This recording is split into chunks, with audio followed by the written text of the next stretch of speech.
Salut tout le monde, ici Evelyne de Souvenirs en héritage. Je vous souhaite la bienvenue pour un nouvel épisode.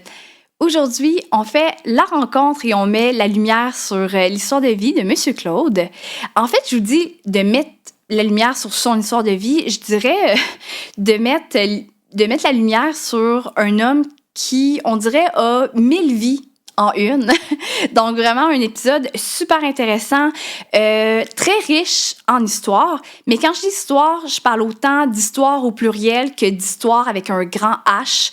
Donc, on va parler d'événements, à quel point plusieurs événements historiques, plusieurs événements de l'histoire ont impacté concrètement le chemin de Monsieur Claude. On parle de sa jeunesse en Haïti, on parle de ses études à travers aussi différents pays, à quel point aussi certains éléments historiques ont marqué aussi son désir d'engagement et sa vision d'un idéal. Donc, notamment, c'est un homme un petit peu plus de gauche aussi, en fait, très de gauche aussi dans une période de l'histoire où le capitalisme et le communisme se battaient ensemble. Donc, c'est vraiment très, très, très, très riche.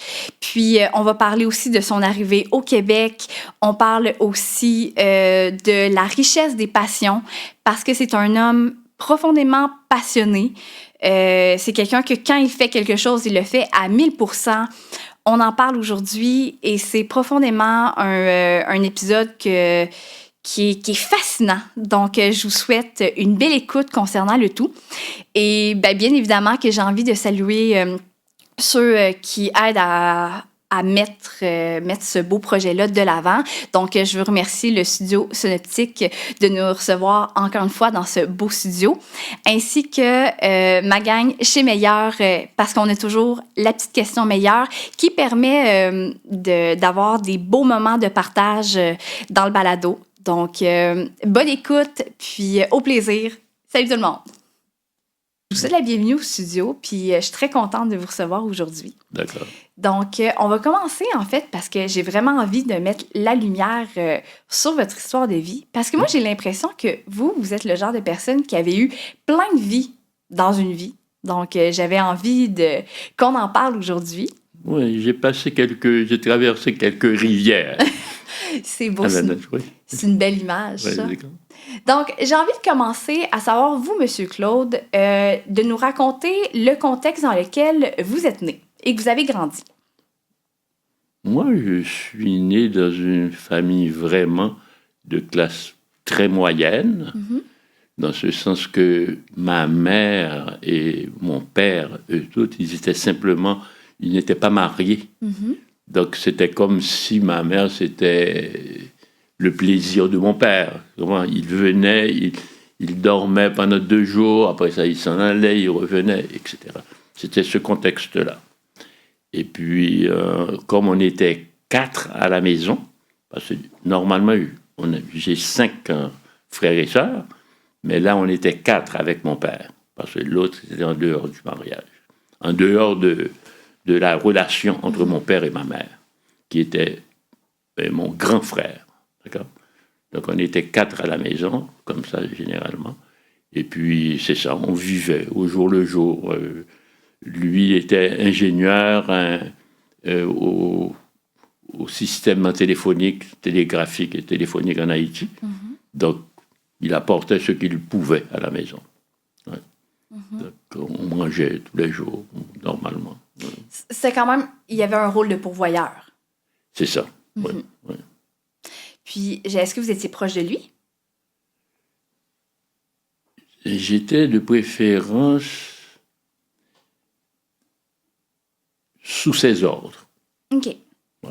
Okay. C'était ce type de dynamique-là qui était chez vous. Oui, c'est ça, ouais. Puis votre mère, j'aimerais que vous nous en parliez un peu. Ah, ne m'en parlez pas, c'est le bonheur. Ah, c'est beau, ça. Ouais, c'est ça. Pourquoi c'était le bonheur? Parce que ma mère était une bonne personne. Et puis, des fois, elle faisait des choses illégales, mais c'était toujours dans le sens pour arriver à quelque chose de positif. Et puis, elle avait une éducation qui était inférieure à la mienne. Je pense que je vous ai dit ça. j'étais en 3e ou en 2e année, je faisais des mathématiques qu'elle ne connaissait pas. Mais comme j'avais un problème, elle venait, elle s'asseyait à côté de moi. Savez-vous qu'elle trouvait des solutions? Elle me disait, mais pourquoi tu ne fais pas telle chose? Pourquoi tu ne fais pas ça? Regarde, parce que là, ils ont fait telle chose. Et puis, elle me dépannait en mathématiques. Moi, j'étais fort en mathématiques. Et puis, elle me dépannait. Donc, c'est extraordinaire. Une femme débrouillarde, en fait. Là. Débrouillarde, et bien plus de ça, bienveillante. Pour tout le monde, ma mère, tout le monde l'appelait Man, qui signifiait maman. Tous les amis qui venaient, on était peut-être 40.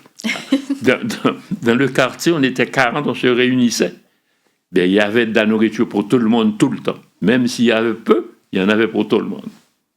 Mais c'est beau de vous entendre parler de votre mère. De ce que je comprends, c'est que c'est un pilier pour vous, mais c'est un pilier pour tout le quartier, en réalité. Là. Oui, oui. Ah, mais bien sûr, tout le monde venait chez nous. Tout le quartier, direction chez moi. C'est beau à vous entendre parler d'elle. Oui, c'est ça. Puis ça ressemblait à quoi votre quotidien en Haïti à l'époque, quand vous étiez enfant? C'est-à-dire, je ne comprends pas la question. Ce que je veux dire, c'est que ça ressemblait... vous étiez combien dans votre... vous étiez 5 dans votre fratrie. Vous étiez le combienième? Moi, je suis au milieu, en réalité. J'avais ma sœur et mon frère, qui étaient les aînés. Oui. Et puis après, j'ai eu mes 2 frères et sœurs qui étaient jumeaux. Paul et Marie-Claire, ce sont leurs noms, étaient des jumeaux. Ils venaient après moi, 2 ans plus tard. Ouais. Ça se passait comment avec vos frères et sœurs quand vous étiez enfants? Extraordinaire. Et puis, les gens venaient jouer chez nous. D'accord? Donc, on organisait des jeux à la maison. Quand il pleuvait, c'était le bonheur. Pourquoi c'était le bonheur quand il pleuvait? Parce que tout le monde se réunissait à l'intérieur de la maison et puis là, on faisait des jeux, tout simplement. Ouais. C'est beau. De ce que je comprends, c'est que vous aimez ça, être entouré de gens, depuis que vous êtes tout petit, en fait. Oui, c'est ça. On était toujours, mais je vous dis, le quartier, c'était la maison des Bélisaires ou bien des Pierre-Antoine. On disait la maison des Bélisaires parce que ma mère s'appelait Bélisaire et mon père s'appelait Pierre-Antoine. Donc on disait, c'est la maison des Bélisaires ou bien des Pierre-Antoine, que toutes les réunions. Des petites fêtes aussi, des petits bals qu'on faisait pour nous amuser, danser, tout ça. C'était chez nous.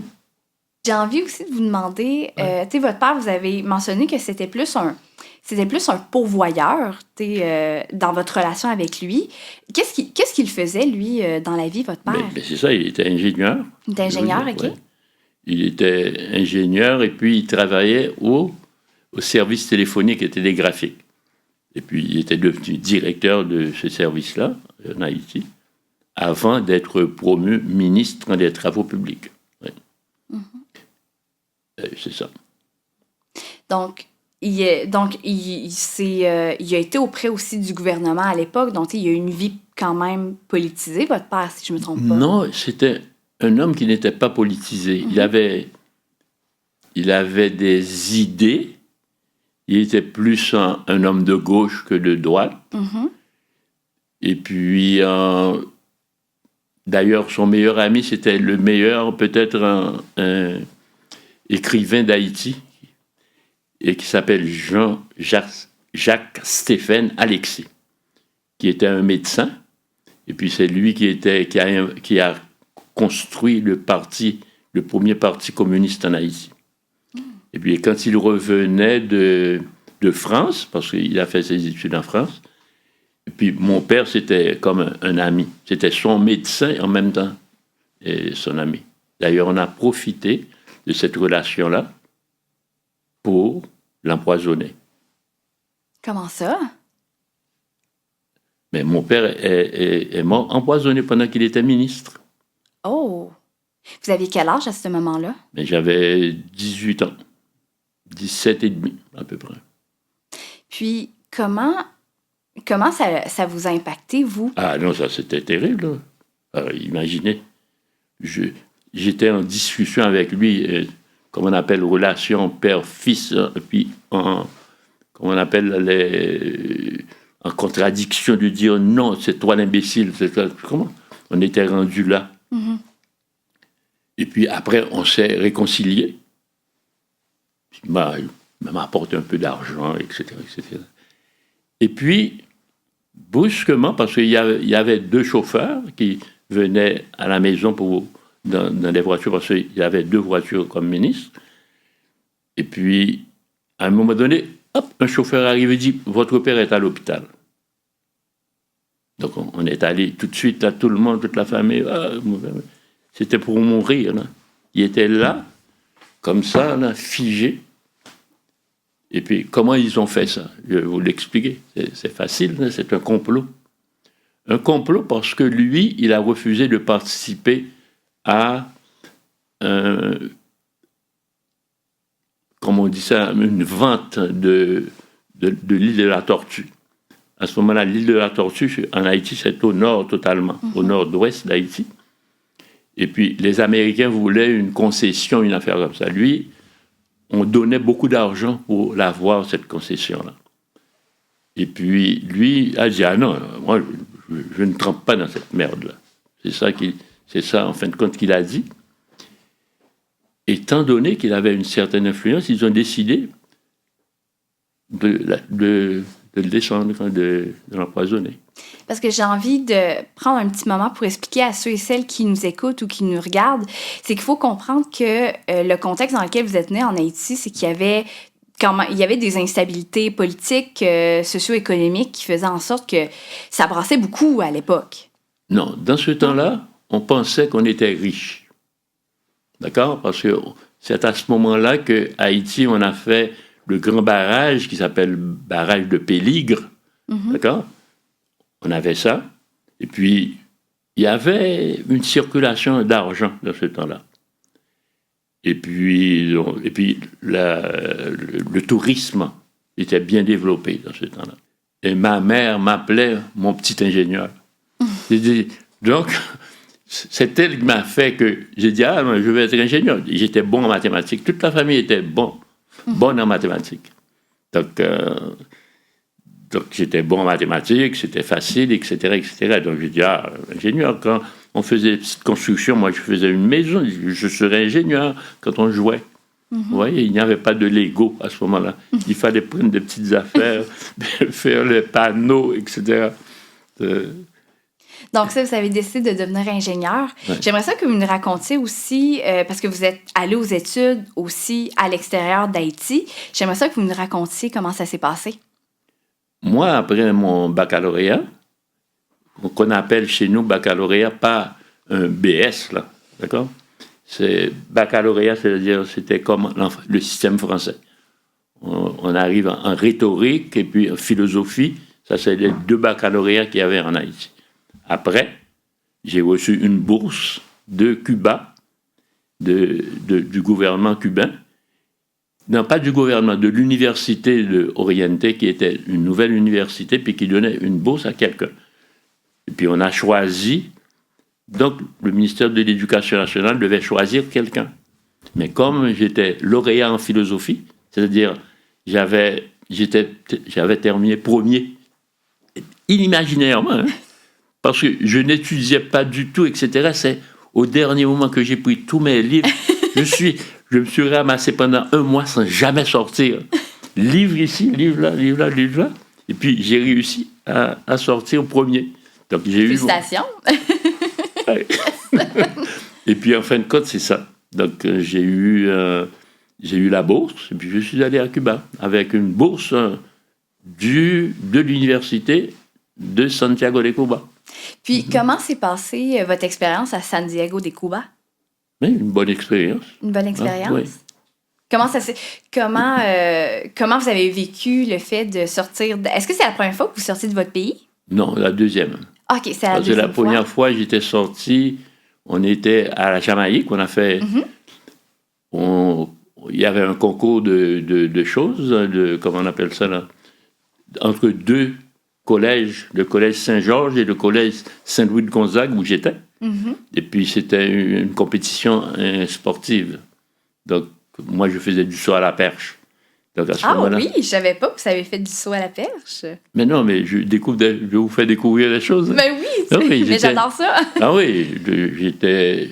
C'est ça. Donc, on est allé à Saint-Georges, on a passé 25 jours, là, et merveilleux, là. Mon Dieu, mais c'est vraiment impressionnant. Puis Oui. donc là, la première fois que vous étiez sorti, c'est pour ça. Oui. Et là, la deuxième fois, C'est c'est aller à Cuba. exactement pour l'université. Oui. Puis j'aimerais que vous racontiez à ceux et celles qui nous écoutent et à moi-même, comment vous êtes senti quand vous êtes arrivé là-bas, c'était quoi vos études, l'expérience que vous avez vécue à travers ces années-là? Tout d'abord, j'ai eu un choc un petit peu ethnique, parce qu'à la Jamaïque, c'est des Noirs. En Haïti, il y a la majorité des gens qui sont foncés. Et puis quand j'arrive à l'aéroport, puis je vois des Blancs qui travaillent. Vous comprenez? Pour nous, les Blancs, c'était des colonisateurs. Ça ne travaillait pas, ça faisait travail. C'est ça, vous n'aviez pas le même C'est ça, rapport. c'est ça. OK. Donc j'avais un choc de voir les Blancs en train d'emballer les choses. Là. Un petit choc. OK. Ouais. Le petit choc que j'ai eu, c'est ça. Oui. Ouais. Puis là, vous êtes là pour une bourse. Vous étudiez quoi exactement à Santiago de Cuba? Moi, j'ai fait la chimie industrielle. J'ai étudié en génie chimique. En génie chimique. Oui. Ça fait quoi exactement de la chimie physique, c'est ça? De la... Ouais, la génie Génie chimique. Oui, OK. génie en chimie. OK, OK. Chimie industrielle, OK. transformation du pétrole, transformation de la canne à sucre, transformation de telle chose. Dans le domaine, c'était ça. J'ai fait 1 an et demi. J'ai fait 1 an à Cuba. Puis la deuxième année, c'était la révolution cubaine. Ben c'est ça, parce que là, j'aimerais que vous puissiez nous situer au niveau des dates. Vous êtes, à ce moment-là, on est en quelle année environ à Cuba? Moi, j'étais en 55, 56. Là, j'avais 19 ans et demi. En 55, j'ai commencé. J'ai fait 1 année. Et puis en 56, on a commencé l'année. Et puis, révolution, on nous a chassés de Cuba, tous les Haïtiens qui étaient là. Parce qu'il y a eu un truc dans l'ambassade haïtienne à Cuba, etc. etc. Donc, on a dit que les Haïtiens sont non grata à Cuba, donc on est rentré en Haïti. Puis, c'est ça. Puis, qu'est-ce que vous avez retenu de cette expérience-là à Cuba, que ce soit au niveau de la Révolution, que ce soit au niveau de vos expériences personnelles? Bon, personnel, moi, j'étais... Mais tout le monde aimait Castro dans ce temps-là. Castro, c'était celui... Les journaux parlaient tous les jours de Castro, parce qu'il était au Mexique. Et puis, il envoyait des défis à Batista, qui était le président du gouvernement. Donc, il disait, donc les jeunes, tout le monde disait, voici un homme, là, Fidel Castro, qui a été jugé et exilé. C'est trop compliqué, je ne vais pas vous raconter l'histoire de Cuba. Le 26 juillet, à Cuba, les Castro et son frère, et puis un groupe de jeunes révolutionnaires, ont pris d'assaut une caserne Moncada, à Santiago de Cuba. Et puis depuis ce temps-là, donc, ils ont été arrêtés parce qu'ils ont été dénoncés par quelqu'un qui était dans le groupe. Donc on a arrêté et Fidel Castro et tout le groupe, etc. etc. Mais Castro, c'était un richard. Il était super riche, son père avait des plantations ici et là, etc. Donc, lui, il a... Si vous cherchez dans le IA, là, ils vont vous donner le discours peut-être de Fidel Castro quand on l'a jugé. L'erreur qu'ils ont faite, c'est qu'ils l'ont jugé publiquement. Et puis lui, il a fait toute une tirade que l'histoire me pardonnera de faire telle chose, etc., etc. Et puis ça a été comme la jeunesse à entendre ça, simplement son discours. Lisez le discours, vous verrez. que c'était pour la jeunesse. Ben, on le laissera... je vais tenter de le trouver, puis je le mettrai en barre info pour que ceux et celles qui écoutent ou regardent le balado puissent s'informer par rapport à ça. C'est tellement riche parce que c'est un moment d'histoire très... c'est vraiment un moment d'histoire. Puis j'ai envie de savoir, vous, à ce moment-là, vous avez quoi, peut-être 18 ans à peu près? 18 ans et 19 ans, ouais. Oui, donc dans ces eaux-là, j'aimerais savoir... Comment vous avez... Ça ressemblait quoi l'atmosphère qui était autour de vous à la veille de la Révolution? Comment vous avez vécu ça? Non, nous autres, nous l'avons vécu bien parce qu'on aime ça. Oui. On aimait la grève, etc., la réunion. Il faut défendre Castro, etc. C'est sûr que c'était bouillant. C'était... La fébrilité dans l'air, oui, en fait. Fébrilité. C'est la première fois que j'ai vu quelqu'un tomber mort. Parce que moi, j'habitais une terrasse. Au-dessus de la terrasse, je pouvais voir... Santiago de Cuba, c'est une ville remplie de montagnes. C'est comme un petit peu Québec, là. Okay, oui. Mais plus en pente. Il y a comme plusieurs étages. Comme ça, en pente, partout. Okay. Là où j'étais, je pouvais voir les choses qui étaient à haut niveau. D'accord? Oui. Et puis, les soldats étaient comme ça. Fais attention pour ne pas recevoir des balles. Et puis, il y en a un qui a reçu. Un soldat de Batista a reçu une balle. Et puis, là, il s'est effondré comme dans les films. Tombé. Avec son casque et tout ça. On a vu ça, là. Ça, c'était à l'intérieur, là. Ça faisait très, très, très dur, là. C'est un spectacle extraordinaire, là. Mais j'imagine, je pense que je peux même pas m'imaginer, moi... Comment je pourrais réagir de voir quelqu'un qui tombe comme ça? Mais oui, mais c'est ça. On doit, j'imagine, on doit être marqué à vie de ce genre d'expérience-là. Oui, je le vois encore, là. Je le vois encore. Ouais. Donc, et puis j'étais anti-Batista.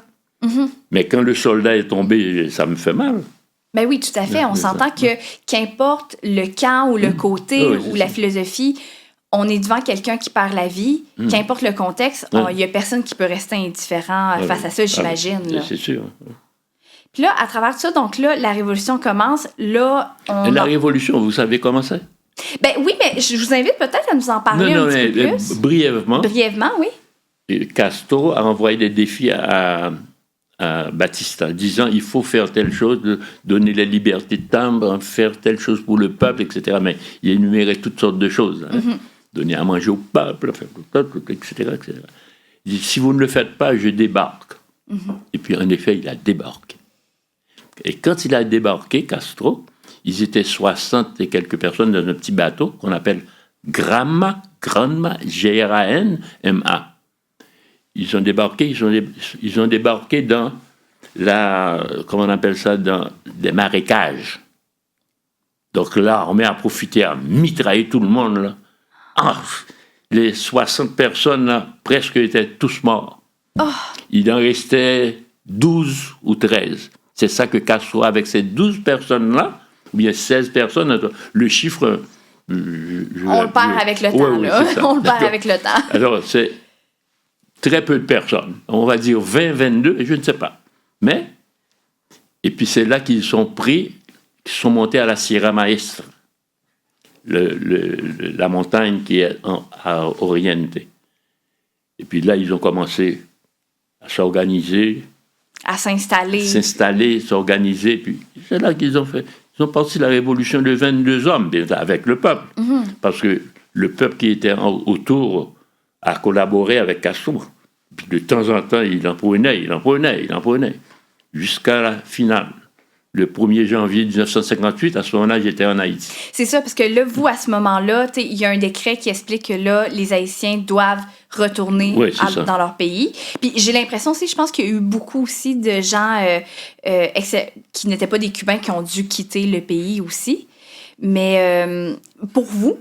Non, donc... les Cubains, leur place, c'était monter à la Sierra, aller aider. Oui, non, mais ce que je voulais dire, en fait, c'était comme, mettons, vous, les Haïtiens, comme probablement d'autres personnes de d'autres nationalités ont dû aussi quitter Cuba à l'arrivée de la Révolution.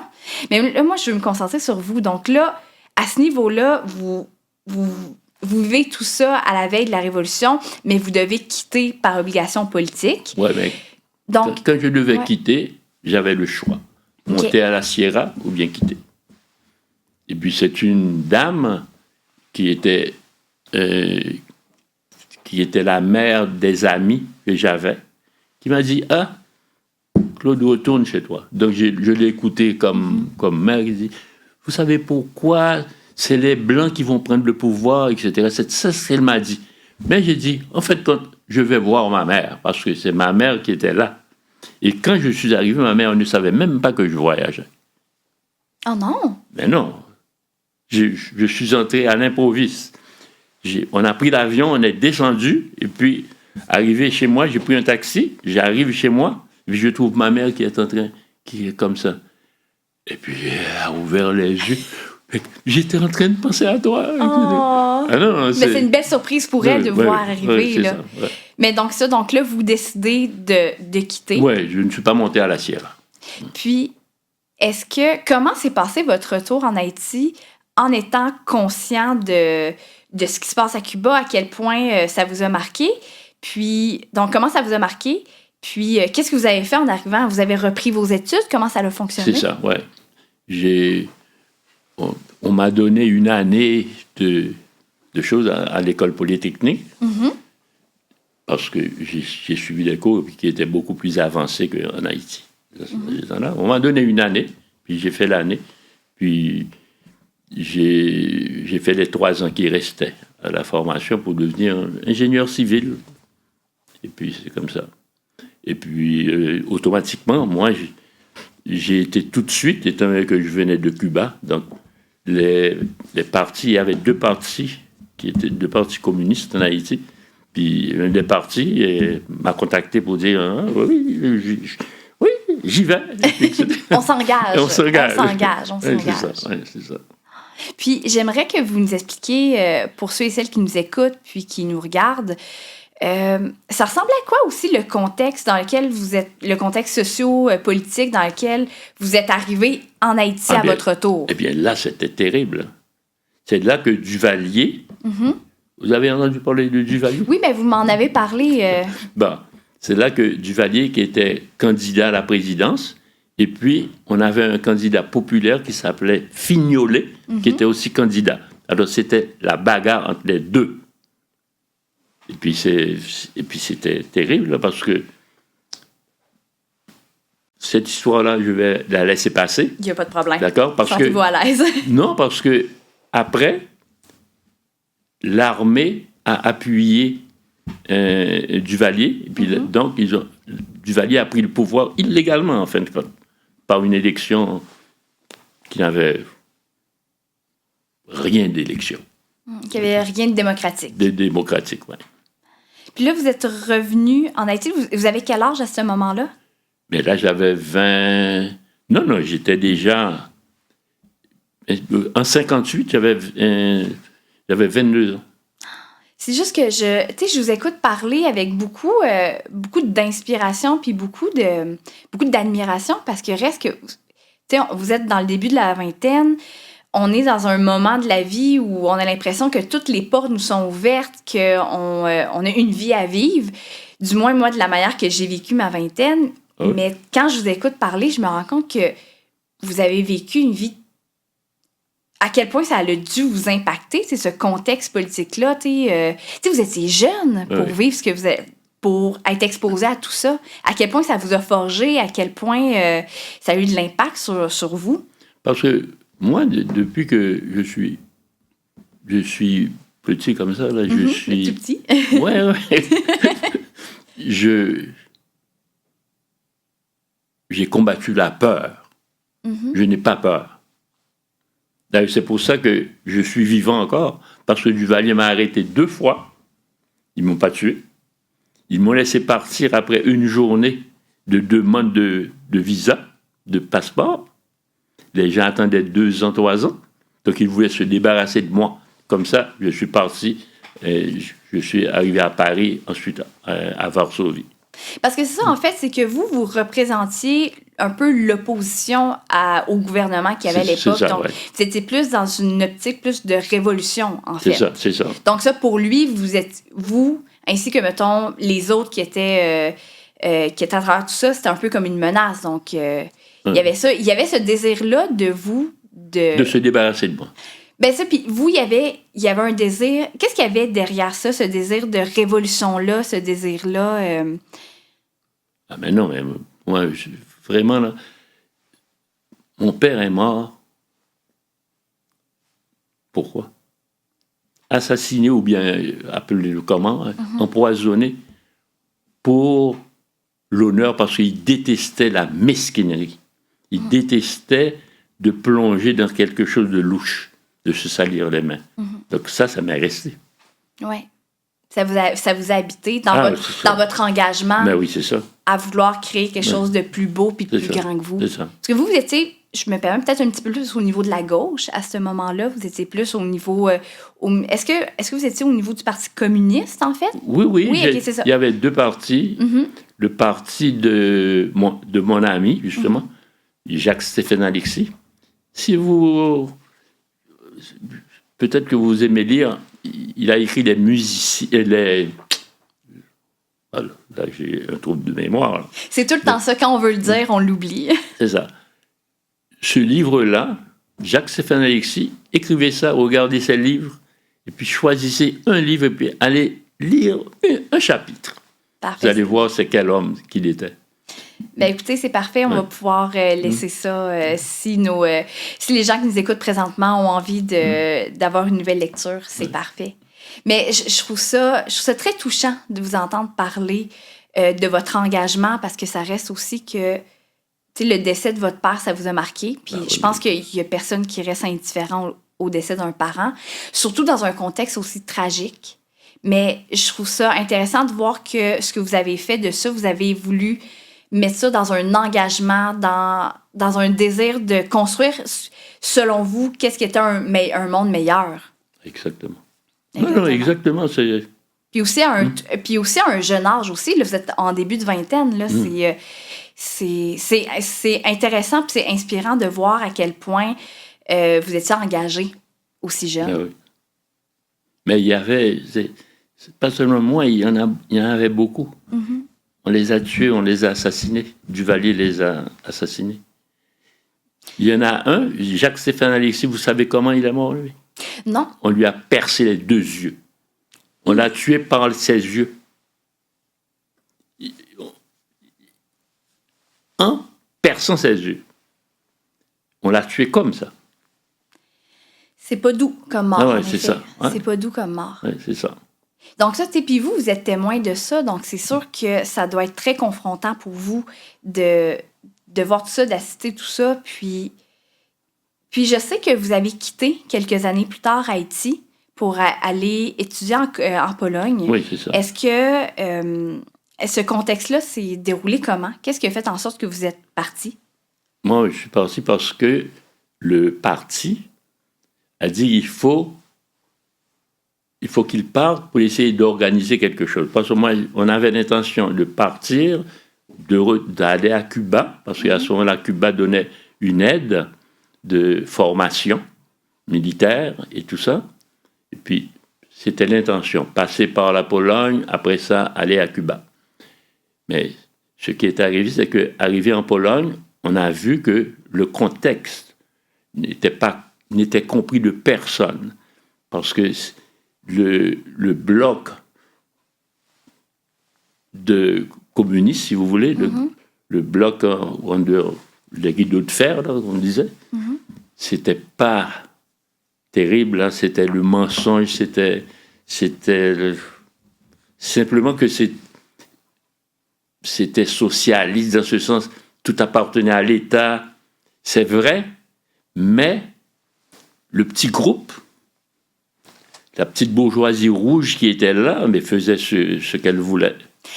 De ce que je comprends, en fait, c'est que vous êtes arrivé là avec vos valeurs, avec votre idéal, avec votre vision, mais vous êtes rendu compte que sur papier, c'est une chose, mais quand vous êtes arrivé en Pologne, vous êtes rendu compte que, Colin, sur papier, c'est une chose, mais dans la vraie vie, de la manière que ça a été fait, c'était décevant. C'était pas à la hauteur de ce que vous espériez. C'est ça. D'ailleurs, les Américains ont ils ont écrit quelque part, là, ils disent, vous avez un fils qui est à gauche, envoyez-les dans les pays communistes. Pour être déçu. Mais c'est parce que c'est vrai aussi que les Américains n'étaient pas les plus grands fans des communistes, en effet. Non. Ouais. Mais comment vous avez vécu ça, d'arriver en Pologne avec votre fougue, avec votre engagement, puis avec votre idéal en tête, puis vos valeurs qui vous animent, puis de vous rendre compte que dans le monde pratique, c'est pas comme ça que ça s'applique. Comment vous l'avez vécu, ça? Oui, je l'ai vécu, c'est ça. Oui. C'était fort. Mm-hmm. Parce que c'était le mensonge qui primait. Mm-hmm. C'était malversation qui primait, etc. C'était fort. Mais les Polonais étaient sympathiques et puis j'ai aimé. Ils étaient très rationnels. La langue polonaise, c'est la langue la plus rationnelle au monde. Parce que vous parlez polonais. Oui, mais c'est ça. Parce que c'était rationnel, c'était A plus B. C'est pas comme le français. Hein. Tac, un mot, etc. C'est vrai que je suis quand même devant un ingénieur de formation. Oui, donc, en effet, cartésien. C'est intéressant parce que moi, je vais vous avouer que le polonais, j'ai aucune idée. J'ai pas de référent ou de connaissances en polonais. Mais parce que ça, vous parlez français, vous parlez créole, vous parlez polonais. Oui. Vous parlez 3 langues? Oui. Espagnol. Espagnol aussi? Oui, Mon Dieu, vous avez un CV impressionnant, M. Claude. Merci. Mais écoutez, quand même. Mais aussi, j'aimerais qu'on se remette dans le contexte, mais qu'est-ce qui a fait en sorte, parce que là, je suis allée peut-être un peu vite, mais qu'est-ce qui a fait en sorte que vous avez eu l'opportunité d'aller en Pologne? Est-ce que c'est les études? Est-ce que c'est... Non, là, je vous ai dit, c'est le parti. C'est ça, c'est le parti. Qui a organisé. À ce moment-là, il y avait une organisation qui s'appelait UIE, c'est l'Union internationale des étudiants, qui était assez forte. C'est par cet organisme-là que je suis arrivé d'avoir une bourse en Pologne. OK, parfait. Donc, c'est ça. Donc, vous pouviez continuer vos études en Pologne. Ouais, c'est ça. Parfait. En ce moment-là, moi, j'avais choisi 3 pays, parce que j'avais un choix. J'avais choisi la Chine. La Chine, après ça, j'avais choisi la Tchécoslovaquie et la Pologne. Et c'est la Pologne qui m'a accepté. Puis, donc, ça, on se met dans le contexte, ça, c'est des pays communistes à l'époque. Oui, donc, c'est ça. Puis, comment vous avez vécu votre arrivée en Pologne? Là, on s'éloigne d'Haïti, on s'éloigne de Cuba. Comment vous avez vécu cette expérience-là quand vous êtes arrivé? Moi, j'ai été pris en main par l'organisation de la jeunesse polonaise. C'était très bien. C'était très bien? Très bien, oui. J'ai eu ma bourse, j'ai été bien installé dans la maison d'étudiants, bien entendu, selon les capacités du gouvernement et puis de l'université, de l'école polytechnique, bien sûr. Mais on n'avait pas l'or là qui coulait, mais on était bien installé. Puis vous avez fait vos études, donc vous avez continué vos études là-bas. Puis là, on est environ en quelle année, à ce moment-là? Moi, c'est 61. 61, mais je suis resté plus longtemps en Pologne parce que j'ai fait un stage comme ingénieur. Et puis, donc, je suis resté là. J'avais commencé aussi un doctorat. Et puis que j'ai abandonné, en fin de compte, que je dis, non, il est temps que je retrouve ma mère.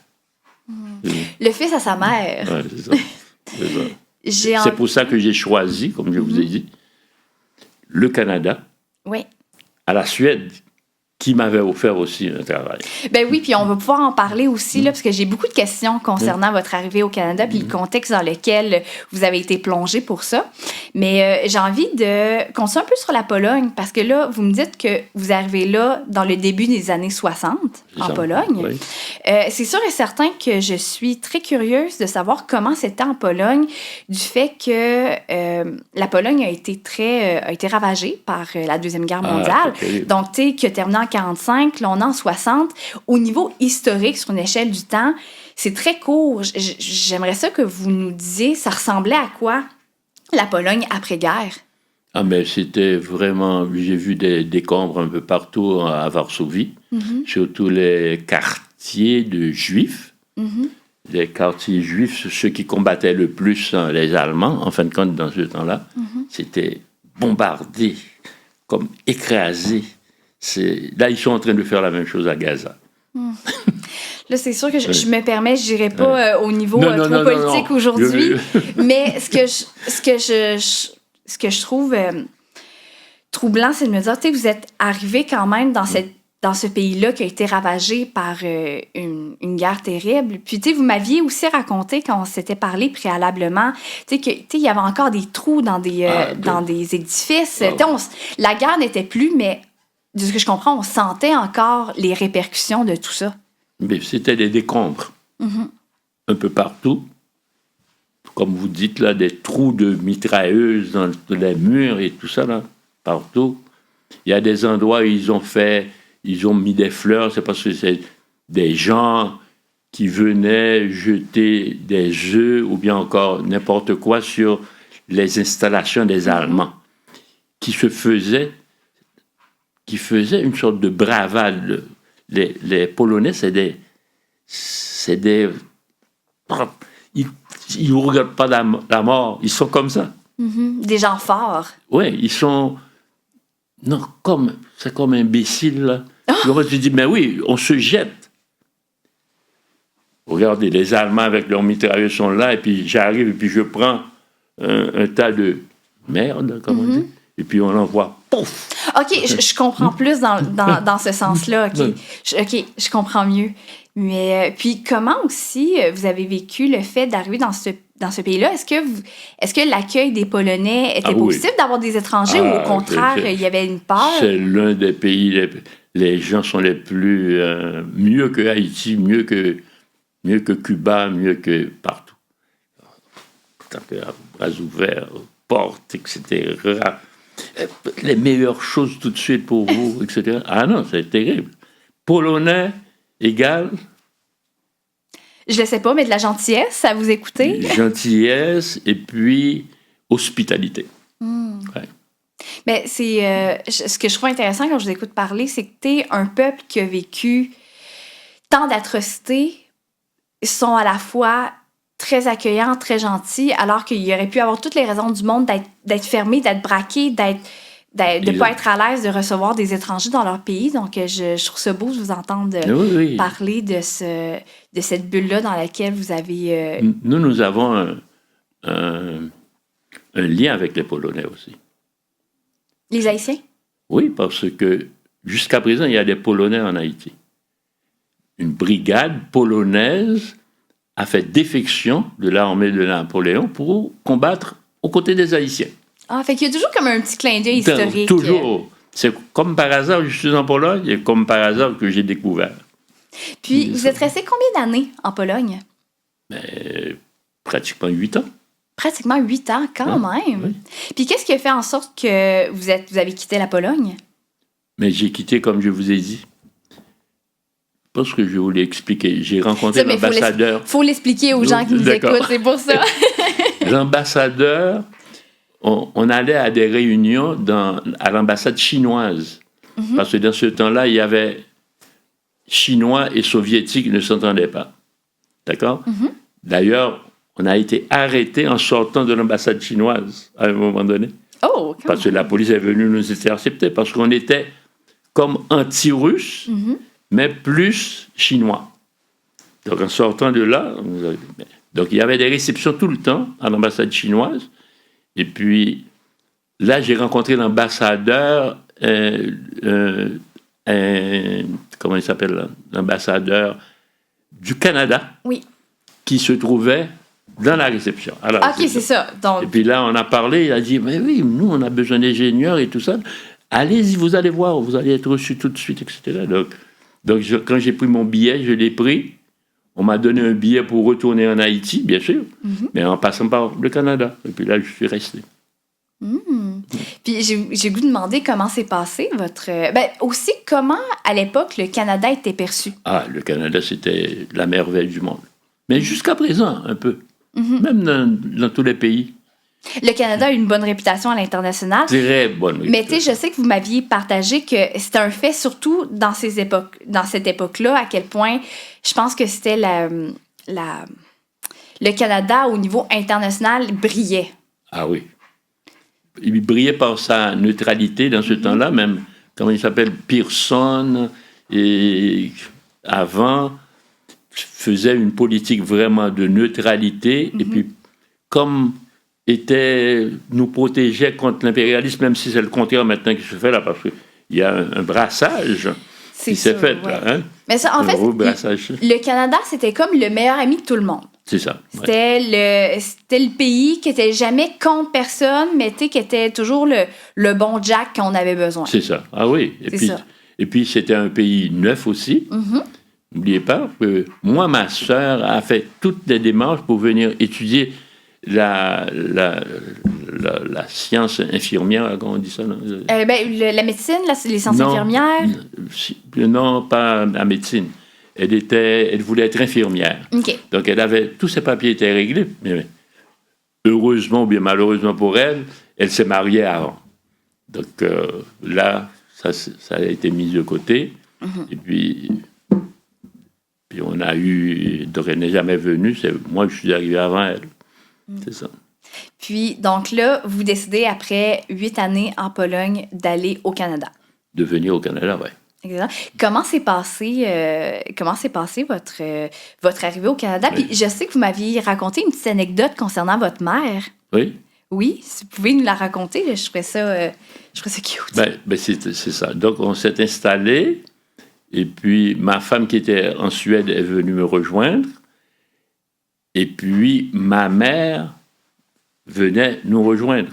Quand elle a fait son voyage, mais... par égarement, aéroport, ici, elle s'est perdue. Elle s'est retrouvée à Toronto. Oh non! Donc, à Toronto, il fallait aller la chercher à Toronto. Donc, on a pris une voiture, là, une grosse voiture. On a mis ma soeur, tout le monde, etc. Ma femme, etc. Et puis, on a filé pour Toronto la journée même. On a fait aller-retour, Toronto.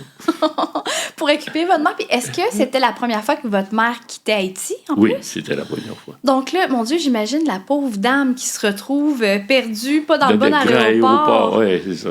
Puis tu sais, on est dans le contexte aussi qu'on n'a pas, Internet, on n'a pas de cellulaire. Ça devait être paniquant. Ah oui. Mon Dieu, mais ça, je vous imagine la gang dans l'auto... sur la 20, let's go. 120 000 à l'heure. 120 000. Pédale dans le tapis. Oui, on avait une grosse buick. Pas de contravention. Vous avez été chanceux. Oui. Bienvenue au Canada avec un beau ticket. Oui, c'est ça. Mais donc c'est ça. Donc là, vous arrivez au Canada. Comment ça se passe, ce contexte-là, aussi dans les années 60, aussi, de déménager de pays, encore une fois? Mais au Canada, en 69. 69, OK, donc la fin des années 60. J'ai vécu, justement, le Pierre Laporte, etc. Mais ça devait...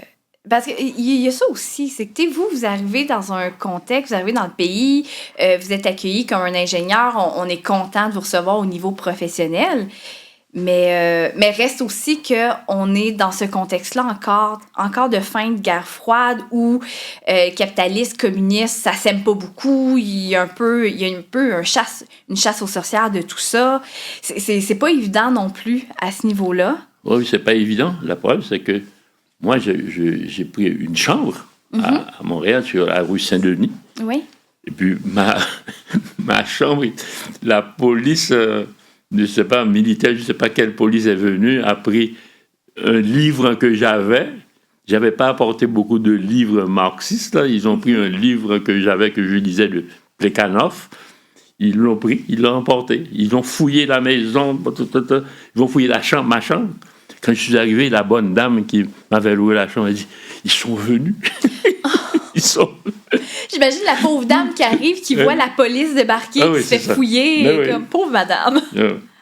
Mais non, mais c'est ça, je me demandais si ça a pu avoir un impact concret sur votre vie, le fait que vous avez été de gauche, que vous avez été dans le Parti communiste, après, tu sais. Mais non, mais l'immigration m'a bien reçu, m'a donné un parrain qui s'est occupé de moi, trouvé le travail, tout ça, c'était supérieur, hein. Très, très bien. j'ai trouvé un premier travail dans une prison où je relevais les transformations qui étaient faites à la prison. Donc, j'avais un travail de dessinateur, en fin de compte. Donc, je travaillais là. Non, moi, j'étais super. Le Canada, c'était super. Non, vous avez été bien accueillis, vous avez été bien. Vous êtes arrivé à Montréal en premier, Oui. si je ne me trompe pas. Puis vous êtes arrivé au fil des années vers Québec. Oui, c'est ça. Mais j'aimerais savoir comment ça s'est passé. Comment ça s'est passé, votre arrivée au Canada, votre adaptation, puis aussi votre adaptation au froid. Parce que c'est sûr que là, vous avez été en Pologne, mais vous venez d'Haïti, vous avez été à Cuba, vous avez le sang chaud, si je peux m'exprimer ainsi. Oui, c'est ça. On s'entend que votre premier -30, il a dû... Comment vous l'avez vécu? J'adore le froid. Vous aimez ça, le froid? Oui. Pourquoi? Qu'est-ce que vous aimez du froid? Mais j'adore. Mon corps prend le froid. J'adore ça. Je vous l'ai dit déjà dans nos petites rencontres. Précédemment, que quand j'étais plus petit, là, on jouait. J'étais en sueur tout le temps. Je rêvais de quitter Haïti, de quitter la chaleur.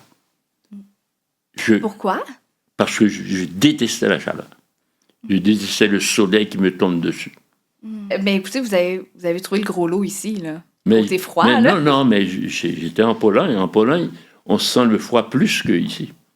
Ah oui? Parce que les maisons en Europe ne sont pas fabriquées dans le sens scientifique pour combattre le froid ou bien la chaleur. Vous voyez? Donc, en Pologne, c'était vraiment terrible. Des murs en béton. Oui. Ah, j'avoue, ça de sentir, d'aller dehors, d'avoir froid, c'est une chose, mais d'avoir froid dans sa maison, ça doit être terrible. Oui, c'est ça. Ouais. Parce qu'il fallait chauffer fort, plus fort. Il a montré la main, le monsieur. Je me permets quand même, je pense que je le couperai pas, c'est quand même très cocasse. J'explique en fait pour ceux et celles qui nous écoutent et qui nous regardent en fait, c'est qu'en studio, j'ai François qui est à la technique. Puis il me fait toujours un petit signe rendu à un certain moment au niveau du temps. Puis donc là, monsieur, il vient me dire « Monsieur a montré la main. » Donc c'est parfait, merci. C'est sympathique. Je pense que je vais le garder au montage, c'est charmant. Mais c'est parfait. Donc là, ça, vous arrivez au Québec. Puis là, vous me dites que vous aviez un mentor. Comment ça a fonctionné, ça?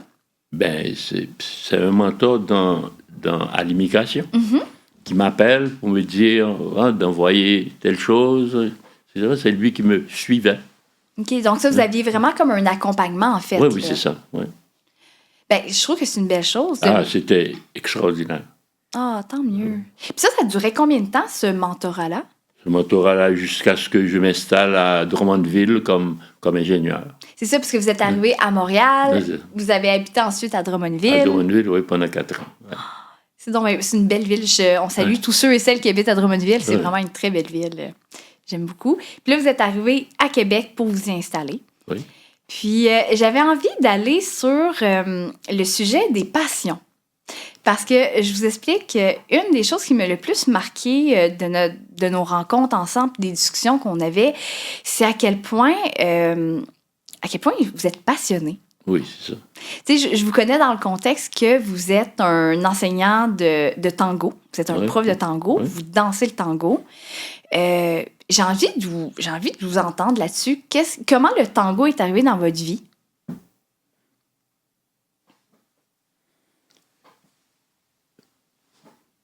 Tout d'abord, quand j'étais plus jeune, on avait à peu près 11 ans, 12 ans, on allait regarder les plus vieux, les aînés, qui dansaient le tango dans un endroit vraiment select.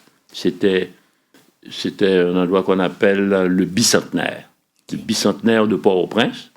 Et c'est là, il y avait une belle salle, et puis ils dansaient. Nous, on allait regarder. Puis c'est resté dans ma tête, bien sûr.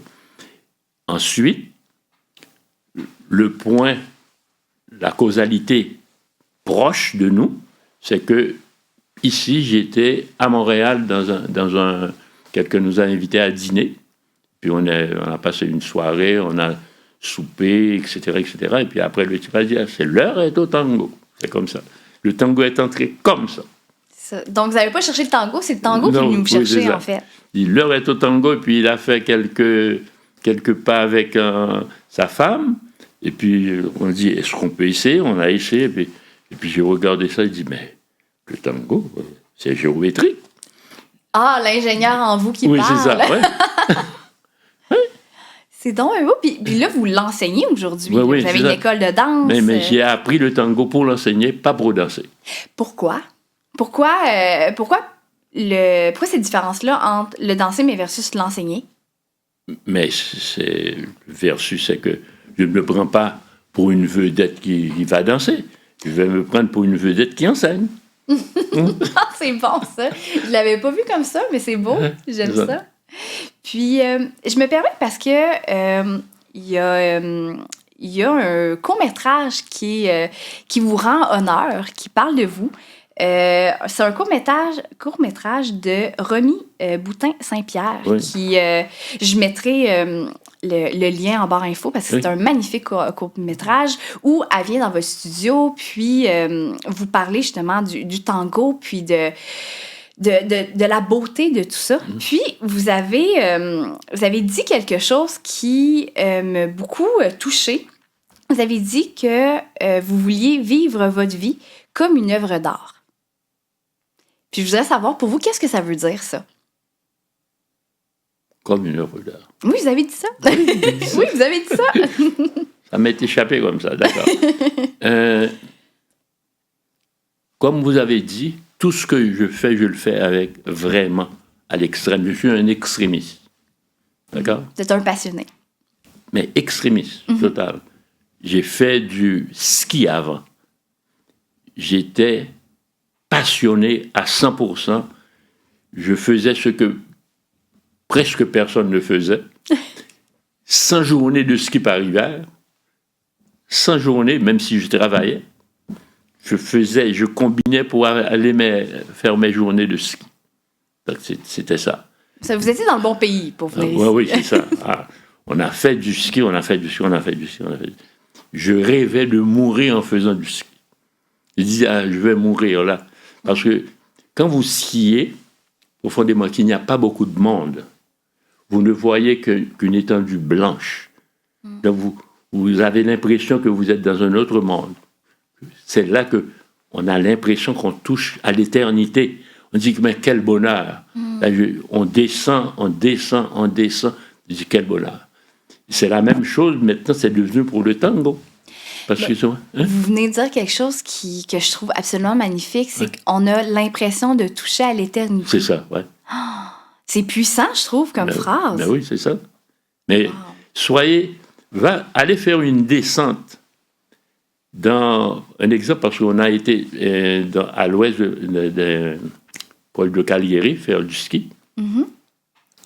Vraiment, on descend la pente tout seul, et puis on est plus haut que les nuages.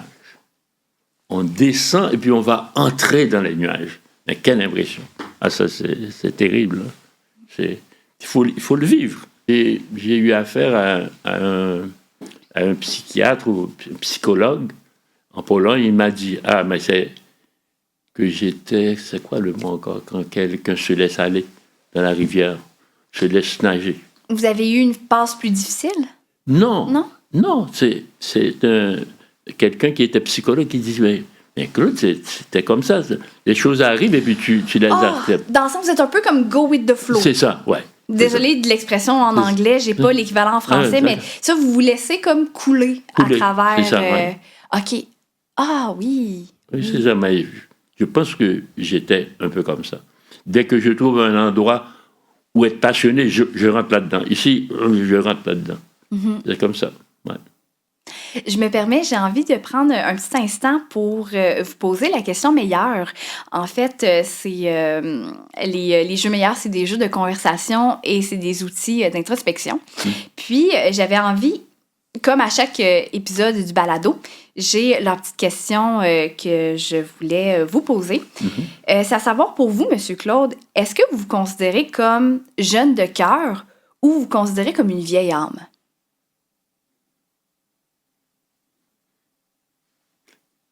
Jeune de cœur. Jeune de cœur, Ouais. OK. Pourquoi? Qu'est-ce qui fait que vous vous considérez comme ça? Jeune de cœur. C'est parce que je vis, je me laisse vivre. Vous comprenez? Oui. Je vis et puis je me laisse vivre. C'est pour ça que on m'appelait Prométhée comme bienveillant. Mais je suis un Épiméthée. C'est son frère qui était distrait. Aujourd'hui, je ne me suis pas levé pour venir à l'heure. Oui. Ça, c'est quand même très cocasse, là, je vais vous avouer. Non, mais c'est ça. Je suis distrait et je me laisse aller. Donc, même si je m'énerve des fois, je m'énerve avec moi-même, je rage, mais je suis comme ça. Puis, ma dernière question, en fait, que je demande à tous mes invités, c'est que si vous aviez la version de vous, de 20 ans devant vous, qu'est-ce que vous lui diriez? Quel conseil, avec le recul, qu'est-ce que vous lui diriez à la version de vous de 20 ans? Oui, d'être un peu plus bienveillant. Parce que dans ma famille, d'ailleurs, j'ai expliqué ça à cette dame qui est en arrière. Oui, qui nous accompagne aujourd'hui. Oui, c'est ça.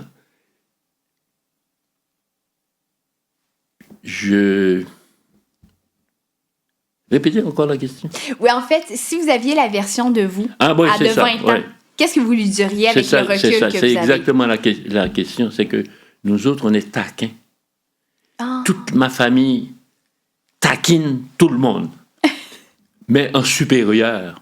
En comme transcendantal. Vous voyez? Je ne ferai pas ça. Parce que des gens ont souffert de ça. Grosse souffrance. OK.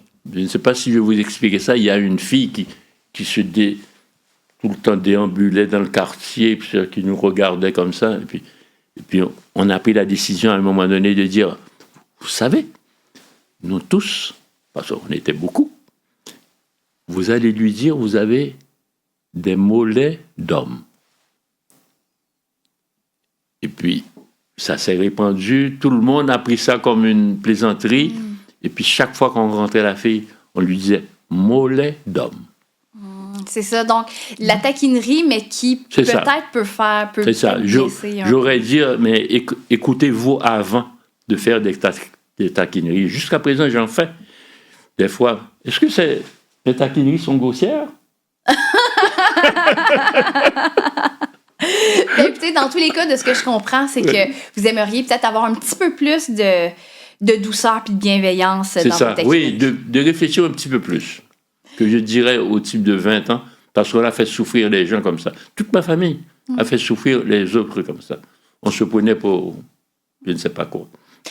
Dans tous les cas, je suis vraiment contente de vous avoir aujourd'hui, M. Claude, avec nous. D'accord. Je vous remercie d'avoir pris le temps de nous partager votre histoire, qu'on puisse la mettre en lumière, d'avoir partagé vos souvenirs. Puis c'est un grand cadeau que vous me faites, puis que vous me faites aussi à ceux et celles qui nous écoutent aujourd'hui. Mais c'est moi qui vous remercie. Comme j'ai dit à Romy, vous me faites toucher encore à un petit morceau de l'infini. Oh, c'est donc bien beau. Je me permets de terminer là-dessus. C'est magnifique. D'accord. Merci. Donc, merci à tout le monde qui ont pris le temps de découvrir cette magnifique histoire de vie de M. Claude.